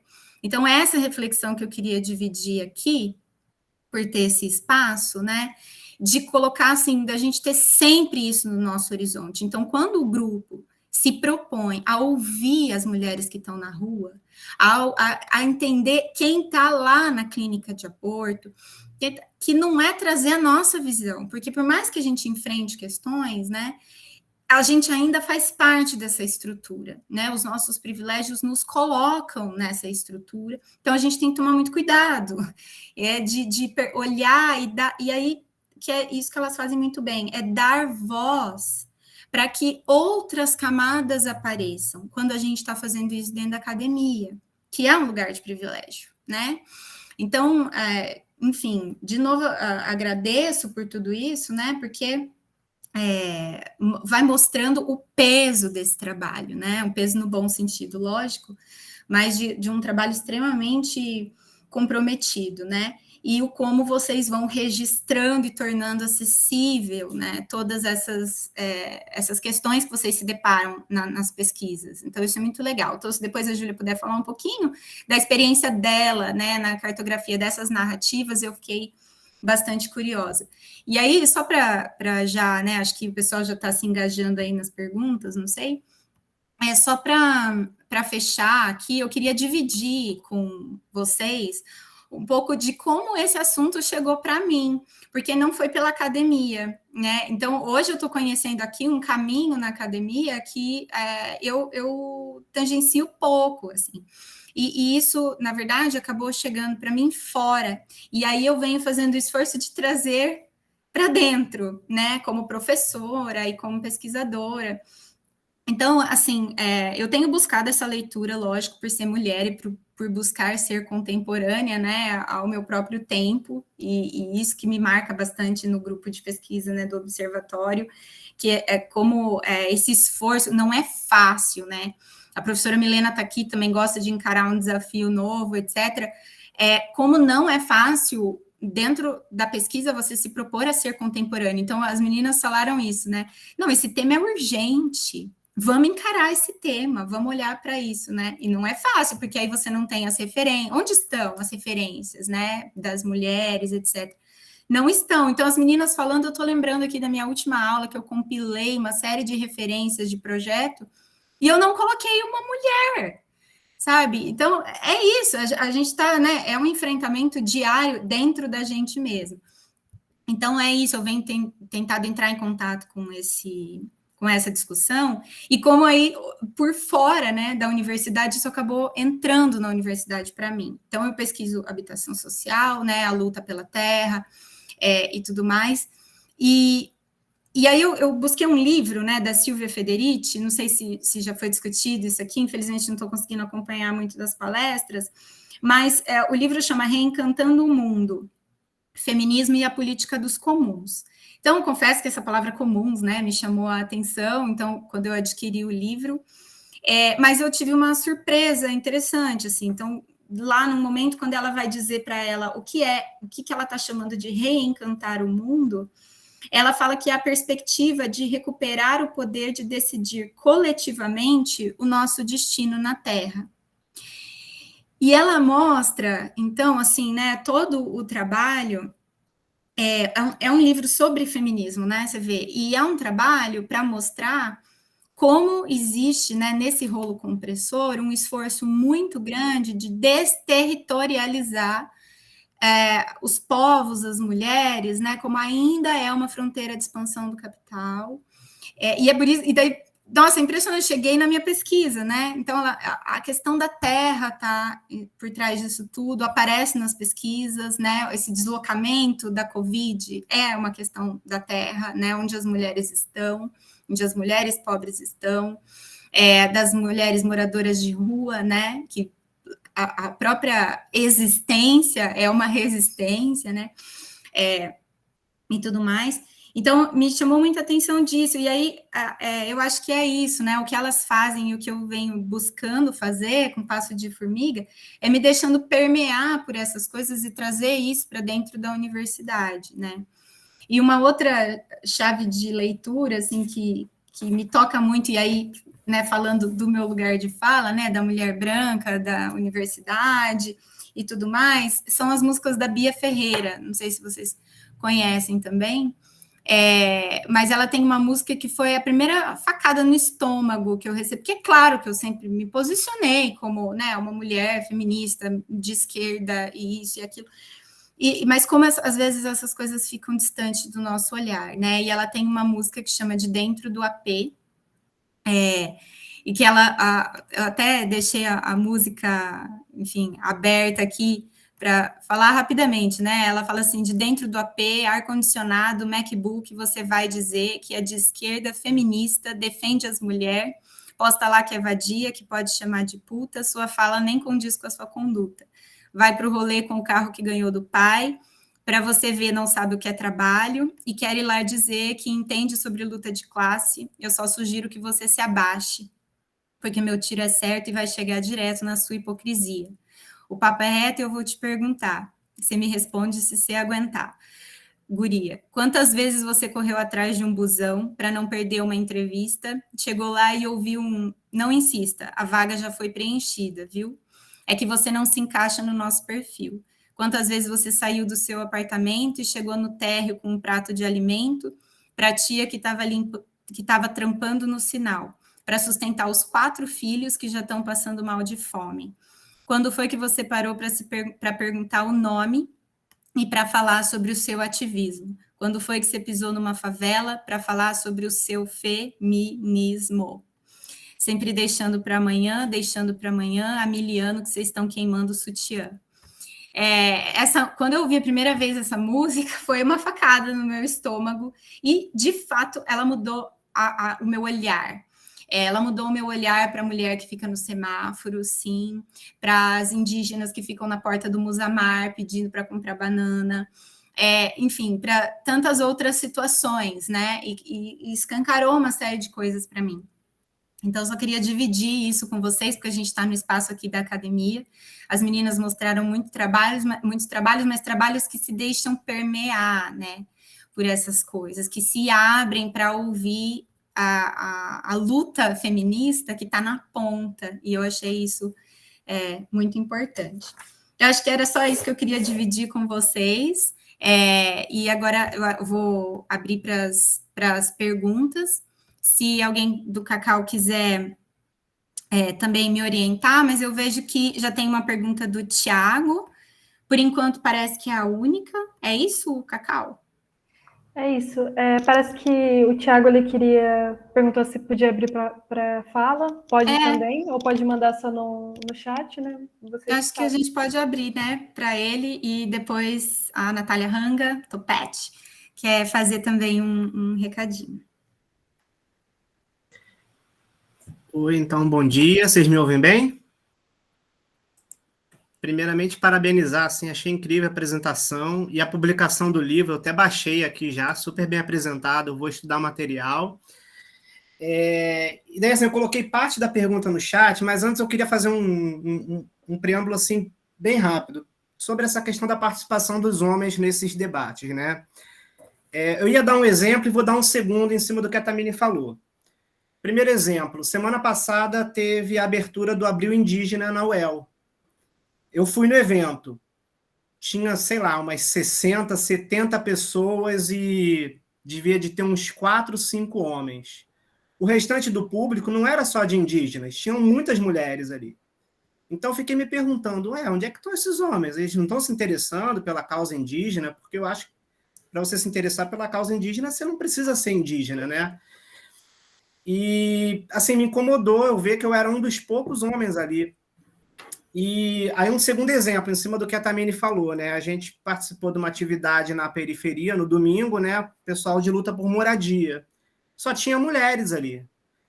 Aí eu até comentei com o professor, falei, cadê os homens? Assim, eles também não estão precisando de moradia? Aí ele deu até uma resposta que eu achei meio assim, enviesada.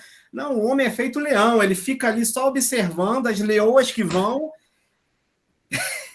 Não vou nem falar.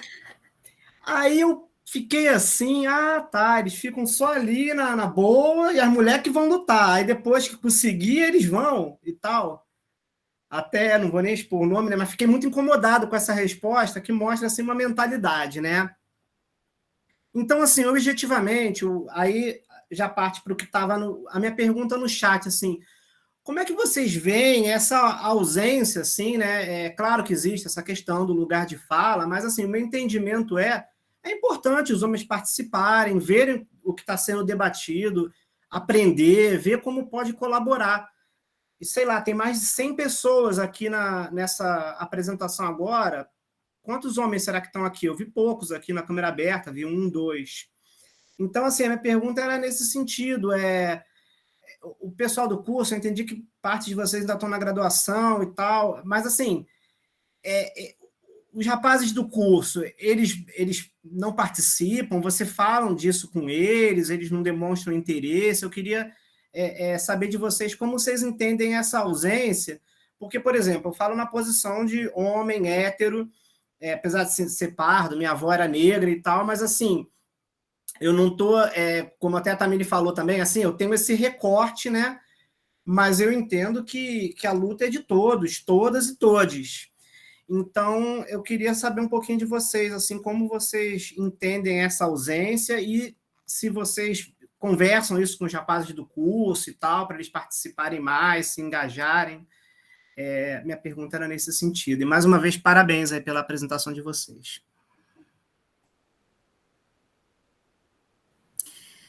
Será que elas já respondem, Cacau? Pode ser? Que eu acho que, por enquanto, uma pergunta só. Pode ser, sim. Pode ser. Então, queria primeiramente agradecer a fala da Tamini, que foi sensacional. Acho que me senti acolhida em tudo que você falou e é muito sobre isso. E eu acho que um pouco do que a Tamini comentou não responde, porque acho que essa é uma pergunta que ainda está... Ela vive a construção, né? Mas acredito que muito sobre esses espaços, eu, Júlia, acredito realmente, nossa querida Bell Hooks, de que o feminismo, ele é para todos e que essas pautas elas têm que ser discutidas integralmente, né, até porque as frentes de gestão, as frentes em que as coisas acontecem, elas são diversificadas, elas são heterogêneas, então o debate ele tem que ser amplo. Mas o que acontece, o que eu vejo assim acontecer, não só dentro do ambiente acadêmico, e tive uma experiência particular no ano passado, mas assim, essa ausência masculina no interesse, ela é sistêmica. Essa falta de participação ela não é por falta de espaço, sabe? E que ao mesmo tempo que existe um contraponto de dos grupos, né, se abrirem para esse debate, para essa inclusão, tem uma abertura, mas não tem um interesse que leve eles até lá. Não tem como a gente simplesmente colocar eles ali dentro e falar, é assim que se faz? Não funciona dessa forma. Existe uma particularidade do interesse e do querer estar ali, do se envolver nas pautas e entender o seu papel, a sua camada, né? Igual a Tânia colocou, são suas camadas, reconhecer as suas camadas que te atravessam, e se colocar para essas situações, para essas pautas, a partir da sua camada, a partir do seu, reconhecendo o seu espaço e partilhar do conhecimento horizontalmente. E acho que, na minha opinião, falta, assim, essa contribuição de interesse, sabe? E acho que os espaços precisam, sim, ser mais abertos, de que precisam integrar outras pessoas, precisam agregar mais pessoas, formar redes, que eu acho que é o que a gente está fazendo aqui, formando redes, agregando conhecimento. mas que eu vejo que é uma ausência sistêmica. Ano passado, eu participei de um congresso lá na Itália, com o trabalho que eu desenvolvi junto com as meninas na cartografia, justamente com as narrativas. E eu fui para lá, um congresso sensacional, pessoas sensacionais, de universidades e espaços incríveis, assim, discutindo sobre pesquisas feministas e ponto. E num grupo de 800 pessoas, 97% eram mulheres. E elas mesmas, lá dentro, foi uma das pautas de debate. Por que internacionalmente se repete esse processo, né? E tem essa dualidade, em que é nosso papel puxar para dentro do debate essas pessoas, ao mesmo tempo que é papel dos homens, das masculinidades em geral, de entrar dentro desse debate enquanto interesse, né? Assim como como essa própria reprodução, né, desses conhecimentos. Bem enrolado, mas acho que é isso. E, Ana, você gostaria de complementar? Primeiro, eu gostaria de agradecer a fala da Tamini. A gente ficou muito feliz que o observatório, ele tá, assim, a gente fala que é uma criança que está crescendo pro mundo, né? A gente vai lançando, assim, e a gente fica muito feliz com esses convites e com a participação, esse lugar da gente poder falar e conversar e debater. E sim, a gente fala que é um grupo de terapia, porque realmente ele se torna um grupo de terapia, porque nem todo dia a gente tá bem para ter que conversar sobre. Não sei, a gente teve um caso, por exemplo, dentro da universidade, em que uma menina foi estuprada dentro da UNB. E a gente simplesmente não conseguiu falar sobre isso. Chegou um ponto que a gente falou, tá, e aí? E aí, na outra semana, a UNB instalou botões de segurança em vários pontos da universidade, que são literalmente botões de segurança. Você, enfim, em qualquer momento que você estiver se sentindo insegura, perseguida, alguma coisa, você aciona e eles vão acionar diretamente a segurança. Só que o debate é outro, né? Não é apenas um botão de segurança. Então, aquilo ali, eu lembro de quando saiu a notícia no Instagram da universidade, agora a gente tem um botão da segurança. A gente se reuniu e a gente ficou olhando um pra cara da outra e falou, cara, eu não sei o que dizer sobre isso, sabe? Não é um botão que vai solucionar, assim, tudo bem, ele vai acionar a segurança e tal, mas eu acho que o problema é muito maior do que isso. A urgência é muito maior do que essa.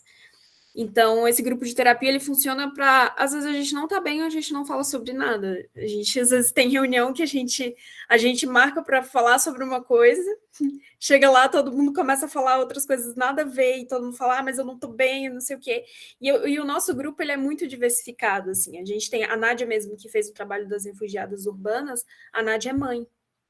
Então, a Nádia, ela vai para a reunião, mas ela tem horário para sair, porque ela tem que buscar o filho dela na creche. Então, a gente está lidando com diversas mulheres que têm diversas contribuições e diversas formas de cotidiano, assim, elas têm o cotidiano delas, entendeu? Então, a gente precisa se adaptar a esse cotidiano, a gente precisa se adaptar também à mentalidade, a gente precisa se adaptar também aos acontecimentos que, às vezes, a gente não consegue falar sobre isso, às vezes a gente precisa debater, mas a gente, como mulher, ser humano, e a gente está ali num conflito. E a gente, dentro da universidade, durante esses últimos anos de desgoverno, a gente lidou com muita coisa, a gente compartilhava dores, enfim. E sobre a pergunta do Tiago de a participação dos homens, é muito complicado, assim, muito complicado. Não sei qual é, porque eu acho que tenho certeza que a gente tem esse campo, essa liberdade para que a gente possa trabalhar juntos, que a gente possa incluí-los, assim, mas a gente não vê essa demanda, simplesmente. E aí, a gente também, é o que a Ju falou, a gente não dá pra gente forçar, né, de chegar e falar. Às vezes dá vontade de pegar, é o que a Júlia sempre fala, a gente pega o microfone do CA e fala, gente, vai abrir o observatório, a gente precisa fazer pesquisas feministas. E a gente às vezes quer pegar o microfone ali, mas não dá pra ter essa imposição, assim, sabe? E eu fiquei pensando também muito nisso, assim, porque quando a gente tem participação de homens no nosso grupo, assim, de observatório, quando a gente se encontra, é geralmente os companheiros das nossas amigas, né, Ju? Que levam os namorados e eles, indiretamente, a gente fala que eles são os, assim, indiretamente eles são os participantes também do observatório. Eles que participam, assim, porque não sei te dizer, simplesmente assim, não sei te dizer, assim, a gente é um grupo que a gente, é o que a Ju falou, de ficar apagando incêndios, a gente literalmente fica apagando incêndios, a gente literalmente fica reivindicando o nosso espaço. Até hoje, o observatório não tem uma sala dentro da FAO,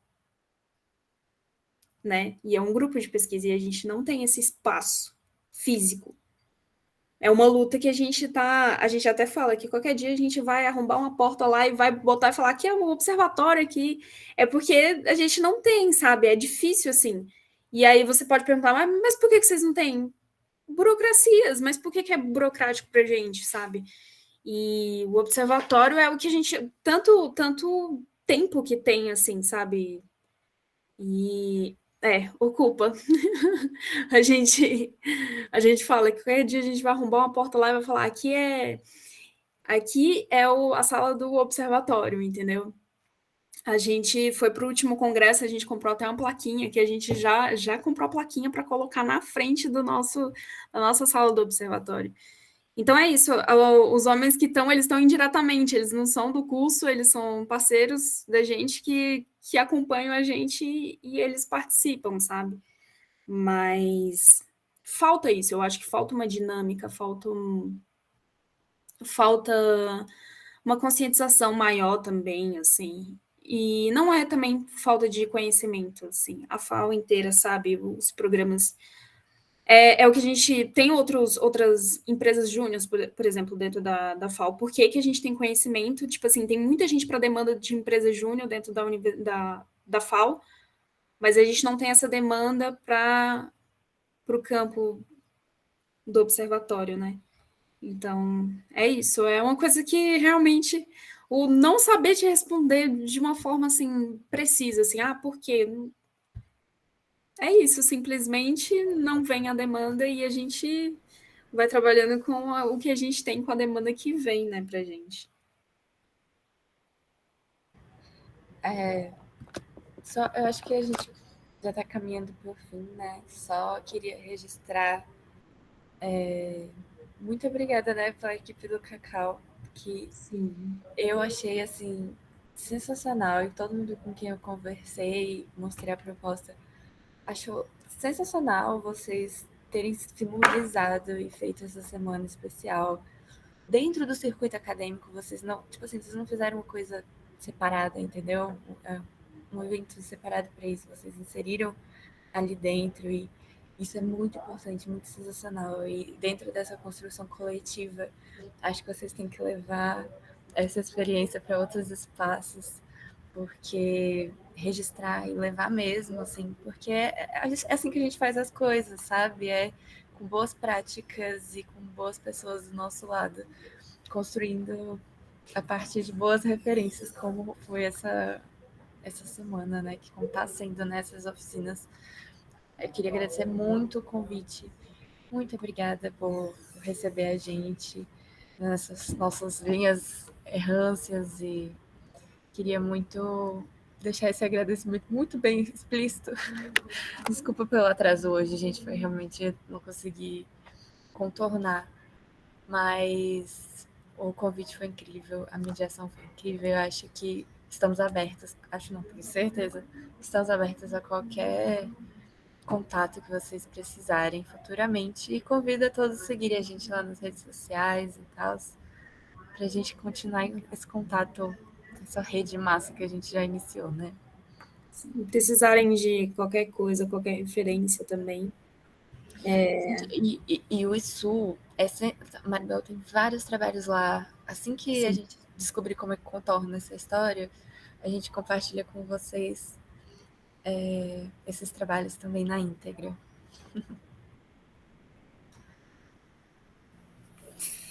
Muito obrigada, mulheres do Observatório. Obrigada, Thiago, pela tua colocação. Foi interessante você mencionar aquela nossa reunião, porque eu também fiquei com uma sensação estranha, estranha não, mas para mim evidenciou isso, né? São sempre mulheres. Quando eu participei de algumas discussões sobre assistência técnica, movimentos sociais, quantidade de mulheres que estão à frente das lutas. E por causa dessa questão da invisibilidade, né, de serem mantidas na invisibilidade, a gente parece que não percebe isso, né? Quando fala de movimento social, né, talvez se a gente fechar o olho, vai vir mais de um homem à frente, né? E na maioria das vezes são mulheres. E realmente, né, onde estão os homens? E quando eles estão, por que eles não estão enaltecendo, dando crédito, né, devidamente às mulheres? Eu notei que aquele dia a liderança, uma mulher, falou, estamos com 2 professores, né? E a atitude dela primeira foi passar primeiro a palavra para o professor homem. E na hora eu pensei isso, poxa, ela enfrenta tanta coisa por ser mulher, né? Como a gente ainda reproduz, enfim. Mas que bom que você está aqui, né? Compartilhando. E, gente, eu acho que eu vou passar a palavra para o Cacau, né? Fazer o encerramento, acho que a gente não tem mais nenhuma questão, só as congratulações aqui do pessoal. Mas, de novo, agradecer a participação do Observatório, representado pela Júlia e pela Anelisa. Foi muito interessante, muito importante. Agradecer ao Cacau pela organização do evento, por ter me convidado, me dado a oportunidade de esse espaço, aprender tanto, foi uma aula, reencontrar pessoas queridas. Muito bom estar aqui na UEL um pouquinho mais. Mas é isso, muito obrigada a todos que estiveram presentes, que ficaram até o final, e passar a palavra para o pessoal do Cacau. Obrigada. Queria agradecer também, foi uma grande aula, acho que foi um tema assim, que é muito pertinente para a nossa vivência, né, na universidade, é uma coisa que é muito pouco falado, né? Então foi interessantíssimo, acho que vocês trouxeram assim, pontos cruciais, assim, que até mexeram assim, um pouco com a gente, né? Mas foi maravilhoso, eu queria agradecer a Annalisa, a Júlia, queria agradecer também a Tamine pela mediação, e é isso. A gente vai tirar uma foto, então... Passar a palavra para a Natália antes. Oi, gente. Desculpa, não posso... Imagina! Eu não queria deixar também de dizer que foi um privilégio estar aqui com vocês, que todos os assuntos são urgentes mesmo, e que eles abraçam, e por isso que eu não podia deixar de falar da Cidade das Mulheres, porque eu acho que contempla tudo isso que foi falado hoje. É uma rede, não é uma troca, é uma rede de troca, de construção. Então, parabéns, muito incrível. Vocês do coletivo, a Chu aqui com a gente, o coletivo Amarelinha, a Milena, tanta gente legal. E aproveitando, assim, tudo que as meninas passaram aqui do coletivo, a experiência da Chu, que é a Tamine, a professora Tamine, a Chu, convidar vocês para o workshop amanhã, que é presencial, e é justamente sobre tratar essas vivências, todos esses assuntos que a gente está conversando hoje, e sentir na pele, e desenhar, e conviver, e conversar sobre no presencial. Então, quem puder, tá aqui em Londrina, amanhã, das 2 às 6, se não me engano. Estão todos convidados. Aí, inscrição no Cacau, tá bom? Obrigada. Acho que dá para todo mundo abrir a câmera para a gente tirar uma foto, então.